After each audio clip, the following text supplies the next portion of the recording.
It's Alzheimer's Awareness Month, and if you and your family have not yet been affected by this dreaded disease, chances are you could be. Joining me now is Brittany Barnett from the AlzheimersStore.com, and the statistics are really scary. Yes, they're frightening. Right now, 5.1 million Americans have Alzheimer's disease, and the number is only on the rise.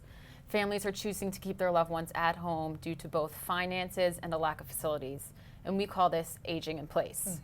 Our job at the Alzheimer's Store is to relieve the caregiver of their daily stress while keeping the patient comfortable in their own environment. The Complete Guide to Alzheimer's Proofing Your Home is a Bible to the Alzheimer's industry.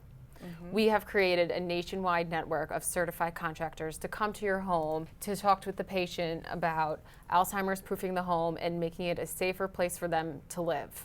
The first thing they'll do is go room by room over the necessary adjustments that need to be made. I'm assuming that the first room that they're going to go to is the bathroom. Yes, the bathroom is the most unsafe room in the house. We recommend installing grab bars, installing anti-scalding devices, and installing toilet overflow valves. We also recommend removing the mirrors. Why? Because of something known as stranger in the mirror. This is when later on in the disease, they don't recognize themselves anymore when they look into the mirror and they get startled. And unfortunately, sometimes falls happen due to this. Now, you're talking about safety, physical safety of the house, but what about the safety of the patient? A lot of caregivers will tell you that wandering is the scariest thing. And what we need to do is alert the caregiver and halt the patient.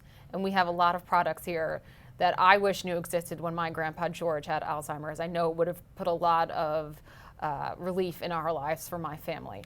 This stop sign right here, it's a simple stop sign. They remember this from growing up. They'll stop, they'll turn around right when they see it. We also have this bookshelf. It looks just like a bookshelf in a library, and they'll walk past it not realizing that this is a door right there. And what if they do get out? If they do get out, we have some more products. We have these GPS tracking shoes right here. Sometimes they're early enough in the disease where they can go for walks. Other times they do get out. We can track them on Google Maps with the installed chip in the shoe. We've talked about safety. Now let's talk about comfort for both the patient and the caregiver. You've got a line of products for that. Yes, 60% of caregivers suffer from caregiver burnout. And we would like to keep the caregiver and the patient both comfortable and content. And we have a line of products that do that. We have a baby doll. It's known as baby doll therapy. Alzheimer's patients lose their short-term memory first and they retain their long-term memory. So they remember childhood, they remember babies. Holding this baby in their arms keeps them comfortable, it keeps them soothed. When we talk about Alzheimer's patients, I know one of the things that my mother used to do was ask these annoying questions like, what time is it, what time is it, what time is it, what day is it, what day it is? And you've got a clock that handles that. We do. We've done extensive research at the Alzheimer's Store. This clock is #1 in my opinion. Most people don't know that Alzheimer's patients can't recognize digital writing.